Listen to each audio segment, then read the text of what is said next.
Et bonjour à toutes et à tous, on se retrouve aujourd'hui pour une nouvelle vidéo, première vidéo de 2026. Voilà, j'en profite pour vous souhaiter bonne année, bonne santé, la réussite dans tous vos projets, quels qu'ils soient. Mais maintenant que c'est fait, on va parler du sujet de cette vidéo, le débrief entre Marseille et Nantes, un match qu'a gagné le FC Nantes. Je ne sais pas si vous vous rendez compte de ce que je viens de dire, mais j'ai mis le mot FC Nantes et enfin oui, c'est plusieurs mots, mais bref, vous avez capté et gagner dans la même phrase. Je ne sais pas si vous vous rendez compte de la folie. Alors certains vont dire: «Oui, l'arbitre a tout cassé, nanani». L'arbitre a été une fois de plus au centre de ce match, malheureusement. Ce serait bien qu'un jour, un match du FC Nantes se passe sans qu'il y ait de décision de l'arbitre contestable. Mais bon, je ne sais pas si ça arrivera un jour. En tous les cas, Nantes a gagné 2-0 au Vélodrome devant un stade plein à 64 000 spectateurs, des ultras nantais qui avaient fait le déplacement. Et bah, je peux vous dire qu'en deuxième mi-temps, l'ambiance n'était pas dingue, hein. Pourtant, malgré tout ce beau monde, voilà, c'était pas une ambiance dingue et ce, parce que Nantes a gagné ce match. Et voilà, des décisions arbitrales ont fait aussi que l'ambiance était un peu moins bonne. Mais bref, je vais revenir là-dessus, dans la vidéo. Donc première partie de la vidéo, débrief, analyse, résumé, un peu les 3 en même temps, de ce match. En deuxième partie de vidéo, je vais vous montrer, les notes que j'ai données aux joueurs du FC Nantes pour ce match. C'est parti. Tout d'abord, je vais vous montrer les compositions des 2 équipes. Donc voilà, celle de Marseille, Rouli, Ocage évidemment, qui, vous allez le voir, a pas fait son meilleur match. Une charnière à 3, Medina, Egan Riley, Pavard qui, en l'absence d'Aguerd, bah, était, plutôt solide, même si dans ce match, voilà, bon, on va y revenir. Les, pistons, Weah et Emerson qui ont fait tous les 2 des gros matchs, surtout, Timothy Weah qui a vraiment fait un très gros match. Dans l'entrejeu, Højbjerg et le fameux Vermeeren et puis, le trio d'attaque qu'on connaît, Peixao, Greenwood et Aubameyang. Et donc, côté nantais, voici la compo. Anthony Lopez au cage, ça ne bouge pas. Une charnière à 3 parce qu'on jouait à 5 défenseurs. Koza, Tati, Amiens. En l'absence d'Awaziem, cette charnière, quand je l'ai vu aligné au coup d'envoi, m'a fait un peu peur. M'a fait moins peur que si c'était Radakovic titulaire, mais m'a fait peur quand même. Et force est de constater que ça n'a pas été parfait. Il y a eu des erreurs évidemment. L'OM a été réduit à 9 à la fin, mais force est de constater que ça n'a pas été trop mal et que en l'absence d'Awaziem, je pense que ça va être ça la charnière. Des pistons, Santonz et Machado qui ont vraiment fait un très bon match, les deux. Et je trouve que ça met plus, en lumière les qualités de Santonz de jouer dans un système à 5 plutôt qu'à 4 en tant que latéral droit. Il est vraiment meilleur en piston, enfin en latéral offensif, hein, comme vous voulez. Et Machado qui est évidemment, bien mieux à ce poste-ci que dans une défense à 4 également. Un milieu composé de Mwanga, Coquelin et Tabibou. Là, vous voyez sur ce screen, ils ont mis, Tabibou ailier droit, mais c'était clairement un milieu à 3, voire, souvent c'était soit un 5-3-2 avec El Arabi et Ablin double pointe, soit un 5-4-1 où El Arabi et Ablin, échangeaient, entre ailier et buteur. Voilà. Et donc, un groupe assez resserré avec les nouvelles recrues, donc Machado et Cabella qui étaient sur le banc, qui est rentré. Voilà.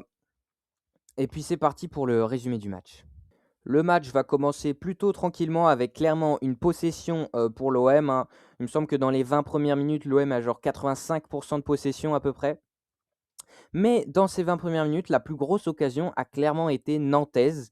Et oui, c'est à un corner, sur un corner, je veux dire. Voilà, tiré par, Tabibou. Juste ici, vous pouvez le voir. Ça va être dévié premier poteau par un Nantais, je ne sais pas trop lequel, mais ça va être une tête assez anodine. Le ballon va partir très, très haut, dans les airs et va atterrir.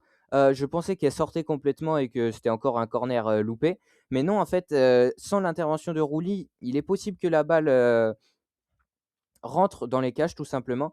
Donc Rouli fait une claquette pour éviter, sauf que il la renvoie très, très mal. Franchement, il aurait pu l'envoyer derrière comme ça, en corner. Bon, au pire, il concède un autre corner, mais c'est pas hyper grave. Non, je sais pas, il va faire un truc un peu étrange. Le ballon va revenir ici, très, très, très dangereux, hein. Ah bah là, voilà, extrêmement dangereux. Egan Riley, le défenseur marseillais, va essayer, de contrer El Arabi, sauf qu'il va tellement y aller avec, de l'énergie qu'il me semble que c'est lui qui va mettre le but, au fond des filets tout seul, le défenseur anglais. Ce qui fait, à la 8e minute de jeu, Nantes ouvre le score 1-0, CSC d'Egan Riley ou but d'El Arabi. Au final, on ne sait pas trop parce que le but va être annulé pour hors-jeu. Alors je ne sais pas si vous avez bien remarqué, mais le but est à la 8e minute de jeu, l'arbitre signale hors-jeu à la 13e. Ils ont mis énormément de temps à refuser ce but. Vraiment, c'était pour moi assez incompréhensible cette décision. Alors, je sais pas, je vais essayer de vous mettre des images pour que vous puissiez comprendre autant ou voire mieux que moi, ça serait pas mal. Parce que moi vraiment je ne comprends pas cette décision de l'arbitre. Pour moi, le but aurait dû être accordé. Donc comme vous voyez au signe de l'arbitre, c'est un hors-jeu qui est signalé, un hors-jeu de El Arabi qui aurait fait action de jeu. Alors je ne sais pas trop quand, parce que vous voyez bien le déroulé du corner, tête en hauteur. À ce moment-là, c'est sur la tête du Nantais que j'arrive pas à identifier là, que El Arabi est hors-jeu. Sauf qu'après, le ballon va être remis en jeu par Rouli, qui n'est autre qu'un Marseillais. Et El Arabi n'a pas mis de pression particulière sur Rouli. Il était vraiment à plusieurs mètres du gardien argentin. Donc je ne vois pas comment El Arabi a pu faire action de jeu à ce moment-là. Et pour moi, le but aurait dû clairement être accepté et non refusé. Donc franchement, si on ne gagnait pas ce match, j'allais crier au scandale et vraiment le titre, «L'arbitre gâche le match» et cetera. Mais heureusement, il s'est rattrapé. Je ne sais pas si on peut dire ça, mais il a fait moins d'erreurs par la suite du match et Nantes va gagner ce match, donc je ne vais pas trop me plaindre. Mais quand même, pour moi, ça reste le fait que le but aurait dû être accordé. Je vois bien le hors-jeu. El Arabi est hors-jeu, il y a rien à dire, mais il ne fait pas action de jeu et le joueur qui remet le ballon en jeu n'est autre que le gardien marseillais lui-même, Rouli. Donc pour moi, quand peut-être que je connais mal la règle, peut-être qu'il y a des alinéas, je ne sais pas, des astérisques, qui disent, sur ce moment précis, mais pour moi, quand un joueur adverse remet le ballon en jeu, bah, il y a pas hors-jeu, forcément. Voilà, c'est pas une passe d'un coéquipier, c'est un joueur adverse qui te donne le ballon, bah, à un moment, voilà. Et je sais même pas si El Arabi a touché le ballon. Certes, il fait action de jeu, forcément, s'il n'était pas là, Egan Riley aurait sûrement pas mis ce contre son camp. Mais bref, inutile de rester 20 minutes là-dessus, hein. Il y a d'autres choses à voir dans ce match qui a été très mouvementé, mais surtout pour, monsieur l'arbitre. Mais voilà, but refusé complètement scandaleux et pour moi, il aurait dû, être accepté. Voilà, clairement. Ensuite, bah, j'ai eu un peu peur, mais l'OM a su se procurer une occasion, mais clairement, Nantes a vraiment fait pardon, une bonne entame de match et surtout une bonne première mi-temps. J'ai trouvé la première mi-temps de Nantes très consistante, des joueurs qui avaient de l'envie dans les duels et ce qui est étonnant, c'est qu'en deuxième mi-temps, j'ai les trouvé beaucoup moins forte cette envie de gagner, de mettre de l'impact et cetera. J'ai trouvé beaucoup moins forte en seconde mi-temps, alors qu'en première mi-temps, à 11 contre 11, puis à 11 contre 10, on va le voir juste après, je nous ai trouvé vraiment très convaincants. Mais bref, pour revenir sur cette action, un centre d'Igor Paixão qui va arriver sur, Aubameyang complètement seul, hein. Nicolas Koza, c'est pas le plus grand dans les airs, il est pas défenseur central de base. Bon, mais heureusement, le Gabonais, tout juste revenu de la CAN, hein, parce que le Gabon a été, éliminé avec, 0 point en phase de groupe, bah, va faire, cette tête, complètement, ratée, enfin, complètement ratée non, mais qui manquait de puissance et va arriver, sans aucun souci, sur Anthony Lopez qui va capter. On peut voir aussi la statistique qu'après à peu près 20 minutes de jeu, non, pardon, Nantes avait 9 ballons dans la surface adverse, donc dans la surface marseillaise contre un seul face à Marseille. Ce qui illustre encore une fois la bonne entame de match, nantaise. Qui sera, matérialisée, pas vraiment, mais encore une fois, qui va être montré par ce coup franc obtenu par, Fabien Santonze, il me semble, mais je suis plus info à vérifier, mais c'est pas très important. Coup franc très intéressant pour Tabibou, on sait qu'il a un bon pied gauche, c'est souvent lui qui frappe les coups francs. Moi, je savais qu'il allait frapper, mais je pensais qu'il allait frapper premier poteau, qu'il allait essayer de contourner le mur, si on peut appeler ça un mur et essayer de la mettre, lucarne de premier poteau.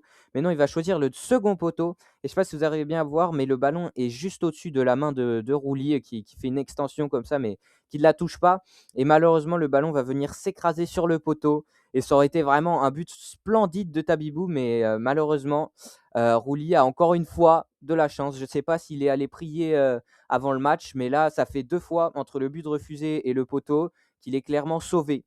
Hein, parce qu'il ne fait pas une bonne entame de match, ça c'est clair, ni un bon match tout court. Et c'est assez rare pour être souligné parce que Rouli est quand même peut-être le meilleur gardien de Ligue 1. Mais ce qui va vraiment faire tourner le match, outre ce but refusé et ce poteau, c'est Arthur Vermeeren, le milieu de terrain marseillais qui va, je ne sais pas si vous voyez, mais là on a quand même si c'est un screen, on a l'impression de vitesse qu'il arrive de loin. En fait, il faisait un pressing, on a essayé de relancer court. On remet sur Anthony Lopez et Vermeeren qui arrive de loin. On le voit et il va complètement découper notre gardien Anthony Lopez. Vraiment, j'ai eu peur sur le moment au premier degré. J'ai eu peur que la cheville d'Anthony Lopez tourne complètement, qu'il se fasse vraiment très très mal. Finalement, il a pu finir le match. Je vais vous mettre un autre angle pour que vous voyez un peu mieux. Mais clairement, là, on voit, il arrive extrêmement vite, les 2 jambes décollées, il y a rien de maîtrisé sur ce tacle et surtout ce qui est dangereux, c'est que, les 2 jambes de Vermeeren viennent, faire, une pince sur, la jambe gauche d'Anthony Lopez qui va se retrouver coincé donc entre les 2 jambes du milieu marseillais et ça aurait pu être très, très dangereux. Heureusement, Anthony Lopez va pouvoir continuer et finir le match, mais Arthur Vermeeren va écoper évidemment d'un carton rouge et ça va peut-être vous faire penser à Monaco PSG, hein, le tacle de Lamine Camara sur Lucas Chevalier qui ne lui avait valu qu'un carton jaune. Bah là, c'est rouge et pour moi, c'est la bonne décision. Ça aurait dû être rouge pour Camara la dernière fois et c'est pas parce qu'on a mis jaune au dernier match qu'on devait mettre jaune à celui-là. Non, des fautes comme ça sur le gardien, mais même sur n'importe quel joueur, hein, une faute comme ça, c'est carton rouge direct et l'arbitre a pris une bonne décision. Et donc, après 25 minutes de jeu, Nantes va se retrouver en supériorité numérique et elle va se matérialiser très vite cette fois-ci, cette supériorité numérique, parce qu'à la 31e minute de jeu, Mathis Sablin, juste ici, entrée de surface. Déjà, on voit, je coupe juste un petit peu, le nombre de joueurs dans la surface et aux abords de la surface, on est quasiment autant que les Marseillais. 4 joueurs nantais dans la surface et 2 juste devant. Vraiment, les Marseillais sont à 7, donc un de plus seulement. Donc vraiment, les Nantais avaient de l'envie et ça s'est vu. Donc Mathis Sablin va décocher une frappe qui va être repoussée par Rouli, mais pas assez bien. Donc, est-ce que les Marseillais peuvent en vouloir à Rouli sur ce coup-là? Oui, mais c'est pas le pire truc qu'il ait fait du match parce qu'il fait quand même l'arrêt. S'il ne la touche pas, elle finit au fond. Mais cette balle qui va repousser et non capter va revenir sur notre goléador du moment, Fabien Santonze, qui va marquer, n'a plus qu'à pousser le ballon au fond des filets qui est complètement déserté, hein. Il n'y avait plus personne devant les cages. Là, s'il l'avait raté, vraiment, ça aurait été. Ah ouais, j'aurais rigolé devant mon écran, c'est clair. Mais non, Fabien Santonze ne se loupe pas et vient marquer son 3e but en 3 matchs d'affilée. Depuis que Ahmed Kantari est là, il a été 3 fois titulaire, Angers, Concarneau, Marseille, et il a marqué contre Angers, contre Concarneau et contre Marseille. Donc vraiment, vraiment, l'arrivée de Kantari délivre complètement Fabien Santonze. Et ça fait plaisir de le voir ainsi, lui qui a beaucoup été gêné par les blessures. Le voir être titulaire, enchaîner les minutes et surtout marquer autant, déjà ça me fait plaisir pour lui, mais ça me fait plaisir pour le FC Nantes, hein, quand il marque. Évidemment, ça augmente nos chances de victoire. Après ce but, il va pas se passer grand-chose, hein, entre la 30e et la 45e minute de jeu. Il va pas se passer grand-chose et on a essayé de mettre le pied sur le ballon un petit peu, de poser jusqu'à la mi-temps, de rester avec cet avantage de 1 but à 0 alors que pour moi évidemment, hein et en plus en supériorité numérique pardon, il faut, évidemment pousser pour mettre le 2-0 mais Nantes va jouer tranquille et la seule information, importante de cette fin de première mi-temps va être la blessure de Fabien Santonze qui va sortir à la toute fin du temps additionnel, il se tient comme vous pouvez le voir, l'arrière de la cuisse, droite. On sait que c'est un joueur qui a beaucoup été embêté par les blessures, donc il est sorti directement. Ce sera Doucouré, le jeune défenseur central qui le remplacera et Amiens qui décalera, côté droit. Mais voilà. Il l'a dit au micro à la fin, du match que c'était rien de grave et qu'il devrait être là pour le prochain match. La seconde mi-temps va commencer, fort pour les Marseillais. Malgré leur infériorité numérique, je pense que De Zerbi a dû pousser une belle gueulante dans les vestiaires parce que clairement les Marseillais étaient bien plus motivés que nous, en ce début de seconde période. Vraiment je voyais 2 équipes entre Marseille première mi-temps et Marseille seconde mi-temps, c'était vraiment 2 équipes différentes. En tout cas jusqu'à un certain événement. Mais donc ça va se matérialiser par ce coup franc obtenu par les Marseillais qui va revenir sur un joueur marseillais juste ici qui va faire frapper, angle fermé, mais c'était très, très dangereux et Anthony Lopez va sortir une belle parade et heureusement. Voilà, parce que ça aurait pu être 1-1 et Marseille, il y a eu quelques autres occasions, pour mettre le 1 partout, mais globalement, c'est quand même Nantes qui a dominé, en fin de seconde mi-temps et surtout grâce à qui?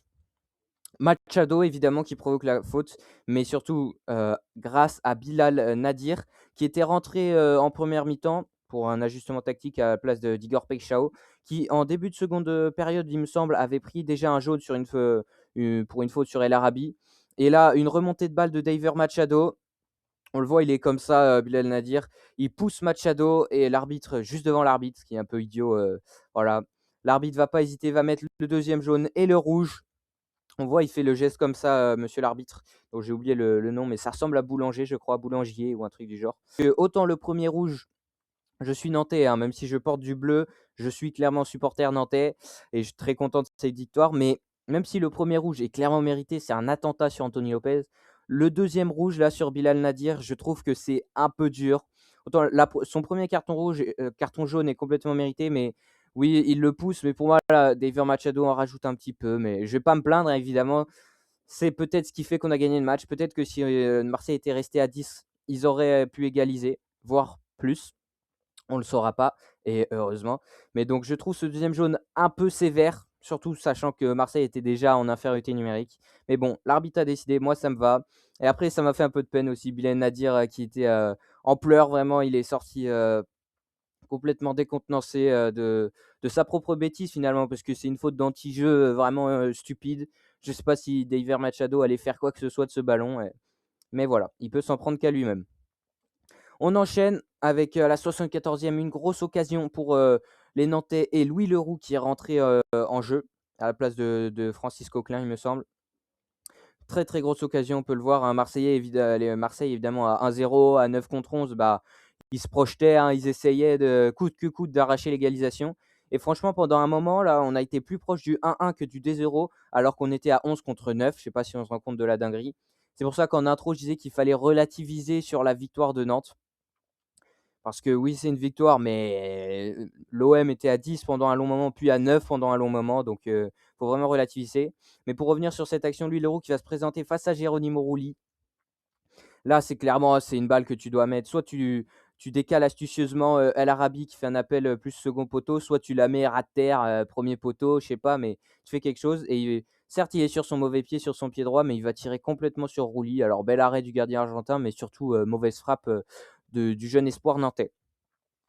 Et les occasions vont commencer à s'enchaîner, hein. C'était la 74e pour l'action de Louis Leroux et à la 77e minute de jeu, Rulli ouais, je pense a pas complètement, a pas complètement récupéré des fêtes de fin d'année. Je ne sais pas s'il fêtait Noël ou le Nouvel An, bah, je pense que oui, mais voilà, en tout cas, j'ai l'impression qu'il a pas complètement récupéré des bons repas du Nouvel An parce que il a fait un match compliqué et là, encore une fois, une passe complètement ratée qui va s'adresser directement à Rémi Cabella qui est rentré en jeu, hein, notre recrue, à la place de Tabibou, il me semble, qui va récupérer le ballon ici sur cette passe ratée complètement de Rouli, qui va progresser. Et là, franchement, il avait deux choix. Soit décaler El Arabi, mais c'était un peu compliqué parce que le défenseur, là, on voit, anticipe un petit peu cette trajectoire. Et il y a un autre joueur, il me semble, O'Reilly, qui revient fort. Mais surtout, décaler Ablin. Je pense qu'il l'avait vu, hein, le temps qui remonte, je pense qu'il a eu le temps de le voir. Et franchement, tu décales Mathis Ablin, c'est but tous les jours. Et le 2-0 est à la 77e. Il y a la victoire de Nantes, on ne discute plus. On n'a pas à stresser pour la fin du match. Mais non, Rémi Cabella, voilà, premier match contre son ancien club, l'OM, au Vélodrome. Il se dit, bah, je vais enflammer le Vélodrome, je vais faire un lob. Le lob de Rémi Cabella, enfin, ce qui s'apparente à un lob, hein, parce que ça va même pas dépasser Rouli qui n'a même pas eu à sauter pour intercepter le ballon. Vraiment, très mauvais geste de Rémi Cabella qui, franchement, son entrée, ça va. C'est pas mauvais, mais cette action, oh là là, comment j'ai. Ah, je me suis énervé contre mon écran tout seul, là, j'avais vraiment l'air débile. Mais quand je vous jure que je stressais, on était à 11 contre 9, on menait 1-0. Je stressais de prendre le 1-1 parce que pendant une grande partie de la seconde période, on était vraiment plus proche du 1-1 que du 2-0. Mais fort heureusement, le 2-0 va enfin arriver sur ce nouveau déboulé de Mathis Ablin, côté droit cette fois-ci. Il va crocheter Benjamin Pavard qui, emporté par son élan, le Français va mettre le pied sur le pied de Mathis Ablin. Il va l'emporter avec lui. Penalty non discutable, hein. Ablin avait l'air d'avoir un peu mal, mais finalement, 2 minutes plus tard, il a couru très bien. Donc, je pense que c'était juste pour en rajouter, hein. Mais donc, penalty désigné par monsieur l'arbitre. Cabella, l'ancien Marseillais, la nouvelle recrue qui vient d'arriver, s'en occupe et va tirer et transformer ce penalty. 2-0, enfin, j'ai envie de dire, à la 88e, on arrive à concrétiser cette double supériorité numérique. pour mettre le 2-0. Et là, on souffle un bon coup, hein, parce que je peux vous dire que pendant toute la seconde période, j'étais stressé de prendre le 1-1.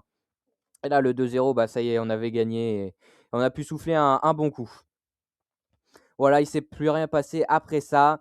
Et donc, victoire 2-0 du FC Nantes. Vraiment, ça fait du bien. On finit donc la première partie de saison, hein, les 17 premiers matchs sur 34 de la saison de Ligue 1 par une victoire contre Marseille au Vélodrome. Donc, c'était assez inattendu, hein. Je ne sais pas si vous avez vu ma vidéo pronostic que j'ai publiée un petit peu avant le nouvel an où j'avais pronostiqué une victoire 3-0 de Marseille. Mais forcément, je ne pouvais pas prévoir déjà que Nantes joue aussi bien parce que première mi-temps, je nous ai trouvé très bons.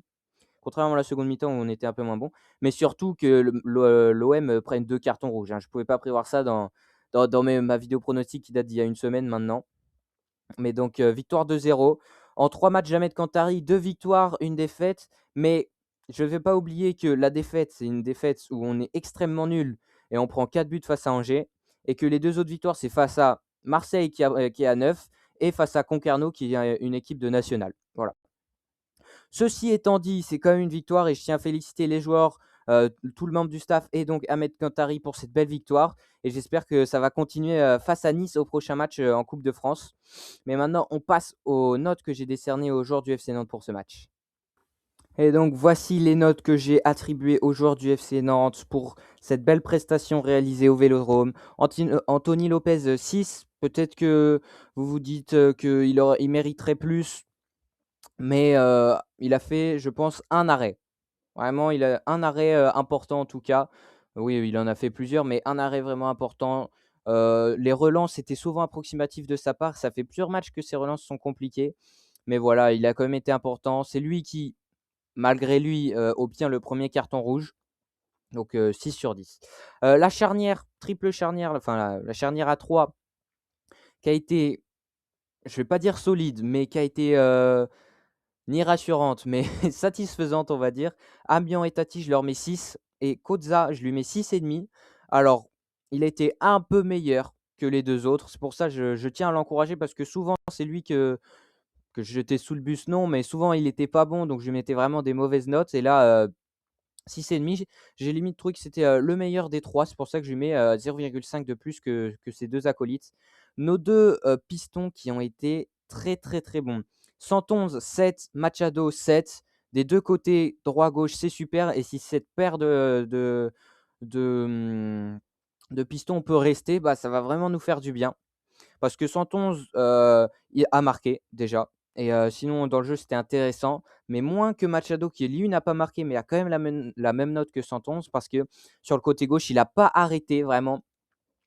Il n'a pas arrêté ses allers-retours, ses appels en profondeur qui ont fait beaucoup de mal à la défense à 3 marseillaise, qui avait du mal à contenir ses appels et plusieurs fois, il a réussi à être trouvé souvent par Mathis Sablin et à délivrer un centre qui amenait du danger dans la surface marseillaise.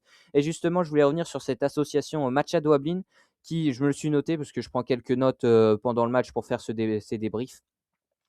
L'association Ablin-Machado, je l'ai trouvée vraiment très, très intéressante. Et je pense que ce duo-là sur le côté gauche peut faire vraiment mal. Au milieu, Coquelin qui était de retour, je lui ai mis 6. Voilà, il n'a pas fait un match dingue, mais sur quelques contrôles orientés, quelques passes, on sent qu'il a la technique d'un joueur vraiment au-dessus quand même. Mais il est sorti assez tôt, on sent que physiquement, il n'est pas encore à 100%. Et Mwanga qui a vraiment fait un bon match, 7. Alors peut-être j'aurais dû mettre 6,5. C'était entre 6,5 et 7. Je me suis dit pour valoriser cette victoire, je vais mettre 7. Voilà, il a fait vraiment un bon match dans l'entrejeu. Tabibou 6, voilà, il y a beaucoup de 6 et de 7, je viens de m'en rendre compte. Mais voilà, c'était pas, encore une fois, c'était pas un grand match de Tabibou. Heu, Même s'il a été plutôt à l'aise, quelques fois, mais globalement, il a été assez transparent. Je pense que le 6 est même gentil, mais pour son coup franc qui finit sur le poteau, voilà, je lui mets 6 en lot de consolation. Globalement, je pense avoir été plutôt gentil avec quelques joueurs. El Arabi 7 qui a vraiment encore une fois dans le jeu de déviation, dans des duels à la tête qu'il a plutôt gagné. Franchement, il a gagné plusieurs duels à la tête, dans ce match et j'ai trouvé ça assez surprenant parce qu'il est assez petit si vous ne le saviez pas et c'est pas sa spécialité les duels aériens. Mais donc 7, tout encore une fois sa technique, son jeu en déviation et cetera. Très bon match et Mathis Sablin à qui je donne la meilleure note du match. Peut-être que c'est un peu gentil, je ne sais pas, mais 7,5 encore une fois, alors déjà, le nombre de courses qu'il fait, voilà, beaucoup d'appels en profondeur et cetera et souvent il est pas servi, mais il continue de presser et cetera comme, El Arabi. El Arabi vraiment irréprochable, plus que Ablin, hein, ça il faut bien le dire. Mais Ablin a quand même progressé, sur cet aspect du jeu-là, je trouve et il se donne vraiment à fond. On sent qu'en fin de match, il est cuit, il a plus rien. Mais c'est en fin de match qu'il va faire sa plus grosse action finalement. Outre, parce que c'est quand même lui qui amène le premier but, hein. Il frappe, c'est repoussé par Rouli, ça revient sur Santon, qui marque et le deuxième but vient de lui parce que c'est lui qui provoque le penalty, hein, de Benjamin Pavard. Donc je pense que 7,5 c'est mérité pour lui. Au niveau des remplaçants sur le côté, vous pouvez voir que j'ai mis 6 à Le Penant, 5 à Guirassy, 6,5 à Cabella, 5,5 à Leroux et 6 à Doucouré. Voilà, le jeune Doucouré qui aura fait une mi-temps complète, qui aura pas été incroyable, mais pas mauvais non plus, donc je lui ai mis 6. Et c'est tout. Voilà. Si vous avez apprécié cette vidéo, ce débrief, n'hésitez pas à me donner de la force. Vraiment, ça me ferait extrêmement plaisir si vous pouviez liker cette vidéo, vous abonner, peut-être mettre un commentaire. Mais voilà, même juste si vous likez ou vous vous abonnez, vraiment, ça me ferait extrêmement plaisir. Et moi, je vous dis